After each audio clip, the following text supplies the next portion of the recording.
Hello, this is Lee Anthony Davis with another announcement video recorded live here on my YouTube channel. Today is Wednesday the 27th of September, and obviously if you've watched these videos before you'll know what they are. They're announcements on Group of the Day, Contributor of the Day, birthday announcements and stuff like that.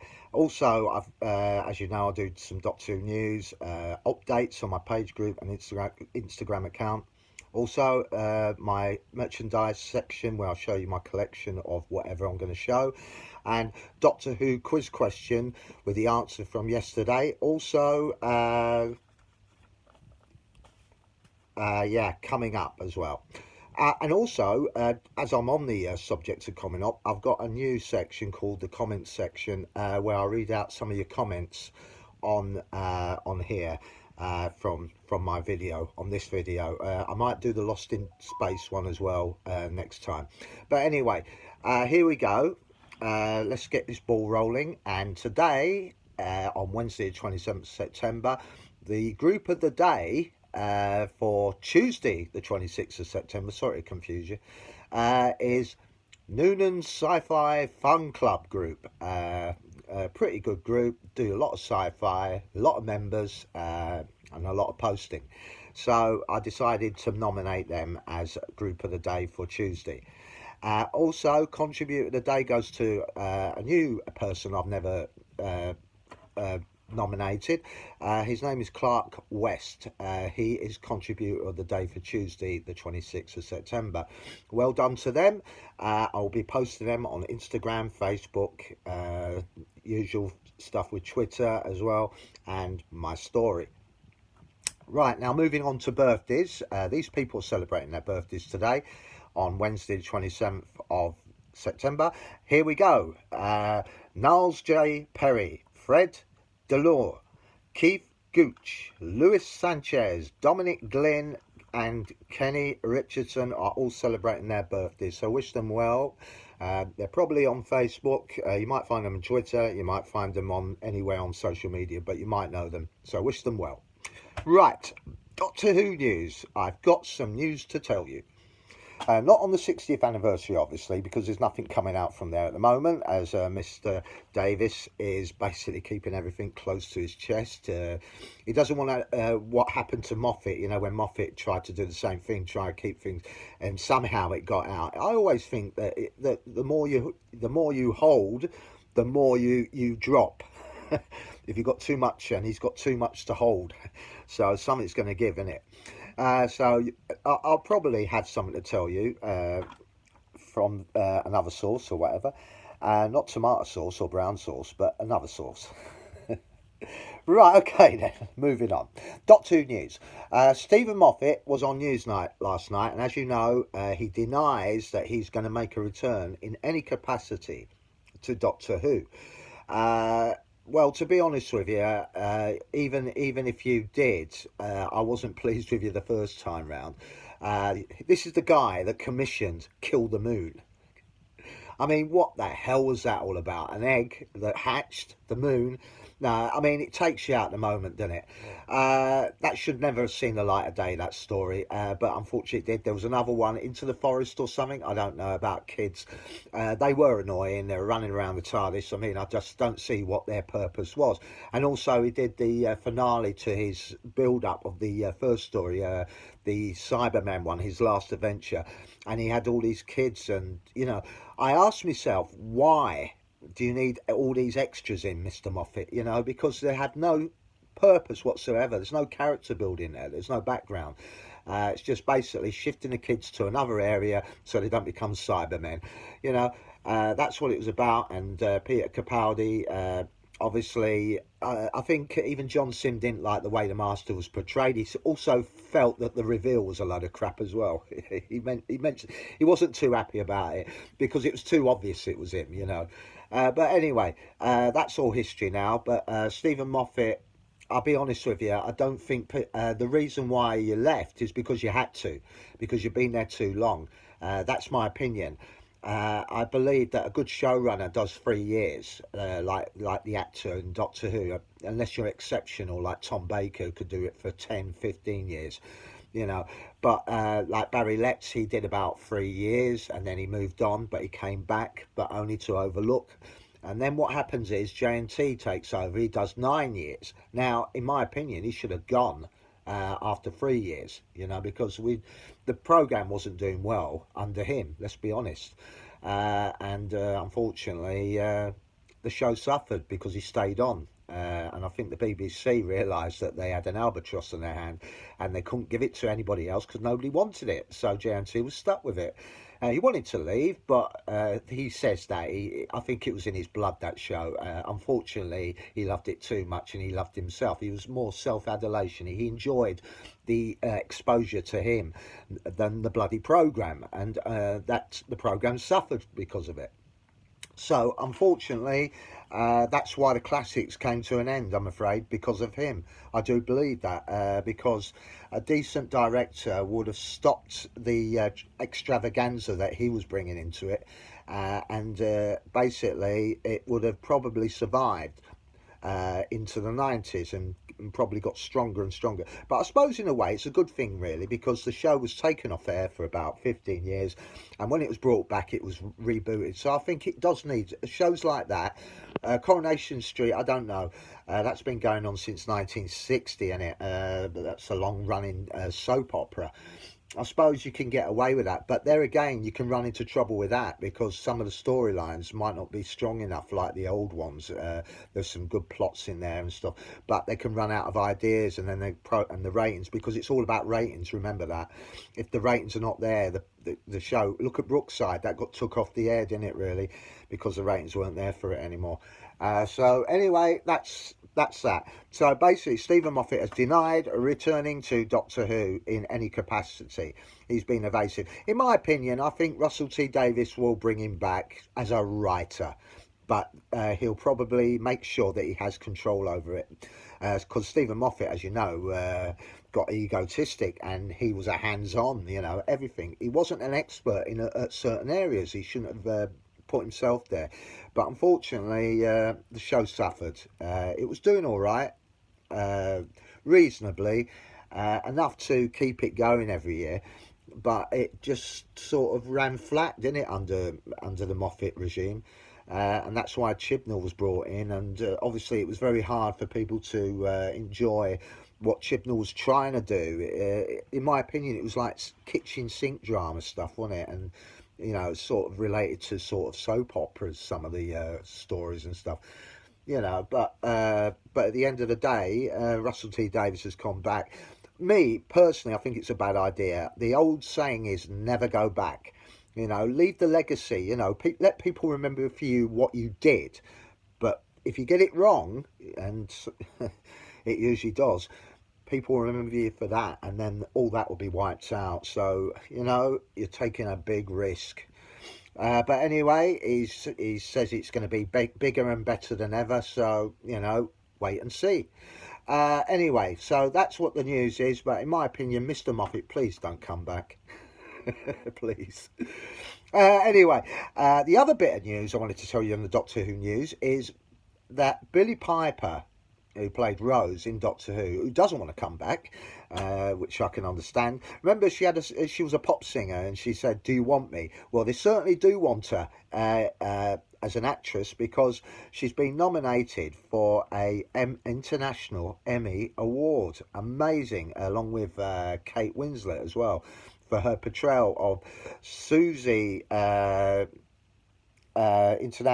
right, I've got it here, for I Hate Susie. Remember, she was the creator, co-writer and starred in it as Susie Pickles when she was compromised on the internet with photographs and her life is turned upside down. But very good story. I think they've done 2 series, but she's been nominated for an international Emmy Award. Well done, Billie. Okay, moving on. Here we go. Let's see, updates. Oh yes, the updates. Now I've had a sort of increase. If I could just give me a second. Here we are. Remember when I was telling you I had 59 on the page yesterday on the Lee Anthony Davis the Doctor Who page? It's now gone up to 60. So excuse me. I do apologise. I've got 60 followers on my Lee Anthony Davis the Doctor Who page on Facebook, and now I've got 85 new members on my Lee Anthony Davis the Doctor Who group. So thank you for joining my group. I really appreciate that. The biggest coup was getting John Barrowman. You remember him, Captain Jack? He's now a member of my group. I think it's John Barrowman MBE, so that's a member of the British Empire, isn't it? I think he got awarded that for his services to television or whatever he did. I don't know what he was nominated for, but it doesn't matter anyway. He's an MBE. So thank you, John. I've had like I said, I had Nab Still when I owned the Doctor Who group a couple of years back, and Prentice Hancock's another one that joined as well. Remember him? He was in Doctor Who 4 times, I think he was. Anyway, never mind. I'm going to move on. I'm not going to boast about things like that. I mean, you know, I deflate my ego because my ego has not landed. Bang. Okay then, moving on. Oh sorry, one more thing. The Instagram account has now reached 99 followers, so thank you to one and all from me, Lee Anthony Davis. I appreciate it very much. My gratitude. My YouTube channel, I'm not going to talk about the figures and numbers on there, but it's increased as well. So thank you for subscribing. I appreciate that very much. And also welcome your feedback as well, which is more important. So, you know, I've had a few on Lost in Space, and I've also get a couple on this video as well that I do. And that's part of what I'm going to be telling you, the comments section. So that's what I'm adding in the coming up section. Right, okay, but we'll get to that in a minute. Right, moving on. As you can see, we're coming. Oh yeah, I've got a Doctor Who question. Now, remember yesterday I asked who was the original toy maker. Who was the original toy maker from Doctor Who? Because we've got a new actor playing the Celestial toy maker in this 60th anniversary, and I also wanted to know who his famous wife was. She was an Doctor Who assistant, remember? Well, firstly, it's Michael Gough, who was the original Celestial toy maker in 1966, called the Toy Maker, I think it was, in the black and white days, and that was the William Hartnell era. And his wife is called Anneke Wills, who was Polly in Doctor Who. Now, Michael said to his wife, you know, because when she first joined Doctor Who, she was going to be at the back end of William Hartnell's final area before he left the show, but she was in it from the War Machines, and he did warn her, says, William can be very touchy, so be very, very careful, he said to her. And I could tell you some stories what went on behind the scenes, because you know where William Hartnell was famous for outbursts and got angry when people weren't up to his standard, you know, when they sort of behind or forget their lines. He was angry. William Hartnell sometimes would have little cards everywhere, like Telly Savalas would so he didn't have to remember his lines. He had the lines in front of him when he's moving around and sitting down. Sometimes he picks a cup up, but the cup has got the lines on, but it's very it's sort of obscured from the camera, but he reads it. And that's what he does. That's the tricks of the trade of acting game, you know. Sometimes they have the lines all over the walls and stuff, so that, like Patrick Troughton would walk to a certain area. But Patrick Troughton didn't need to do that. William Hartnell obviously was very ill at the time, and he unfortunately did forget his lines. So that's what he would do. He'd put it on the TARDIS and little cards everywhere.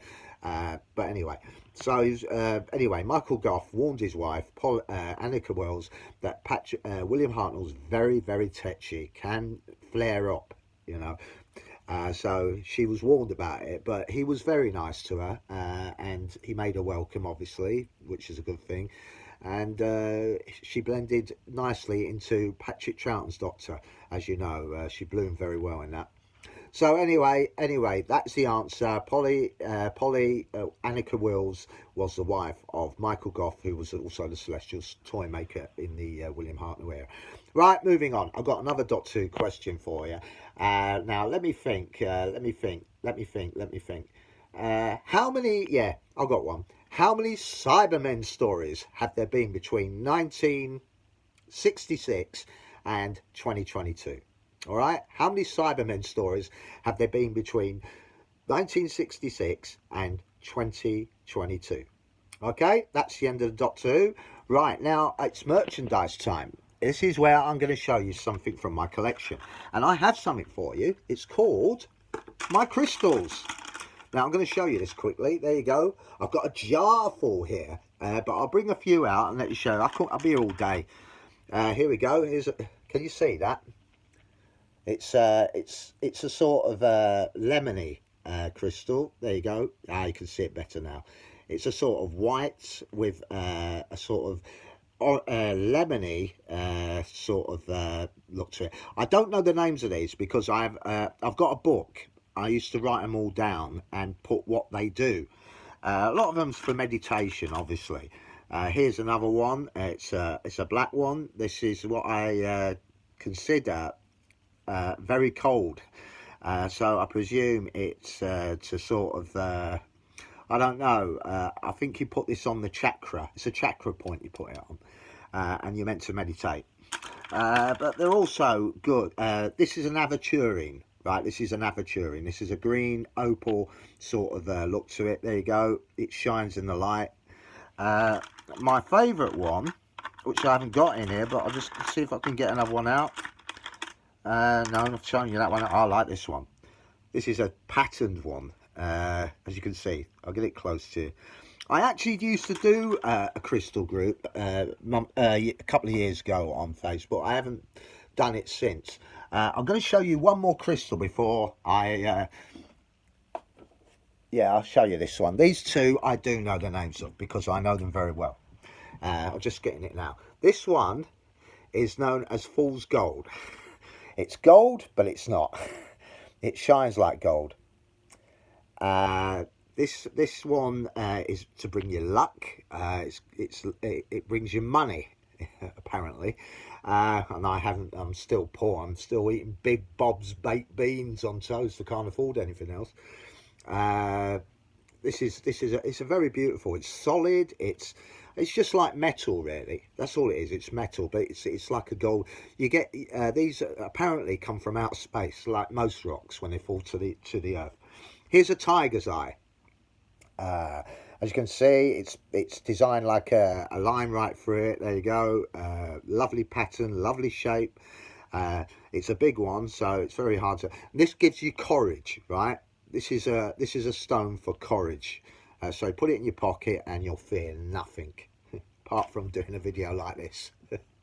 Right, okay then. I can't show you all my crystals, otherwise I'll be here for another hour.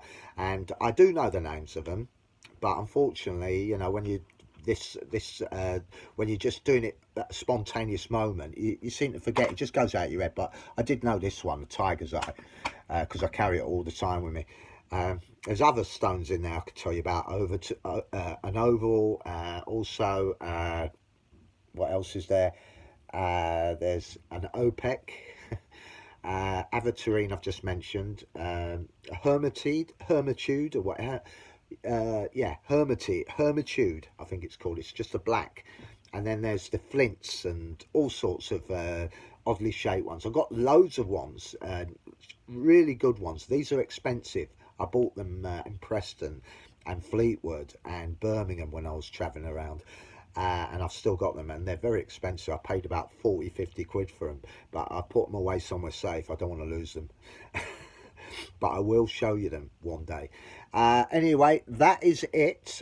Just to tell you, coming up, I've got Lost in Space, the cliffhanger, and also my Sarah Jane page, the Lee Anthony Davis, the Sarah Jane page, the Lee Anthony Davis, the Sarah Jane group will be out on Monday, the 9th of October on Facebook, so look out for that. I'll give you more details as we get closer to the date. And also, I want to read out some of your comments on Facebook. No, on Facebook, on my... just getting to it now. Oh, that's the wrong one. Give me a second. Bear with me. Right, here we are. Right, I've got them here. This is on this video, not this video, actual video, but the one I did last time. This one is from Aaron Baker, who sent me a comment.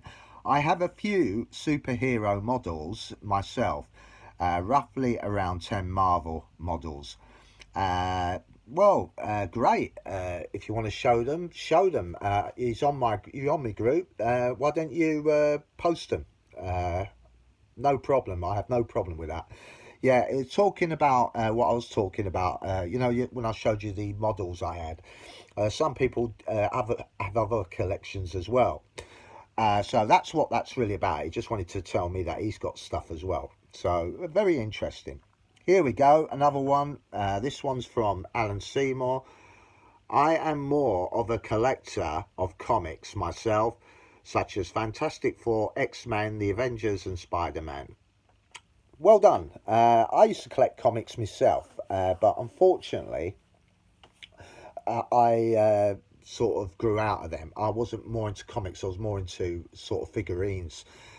So I stopped using them. Stop buying them, but I can get them if I need them. I've got a few. I think I've got Spider-Man and Fantastic Four myself somewhere along there.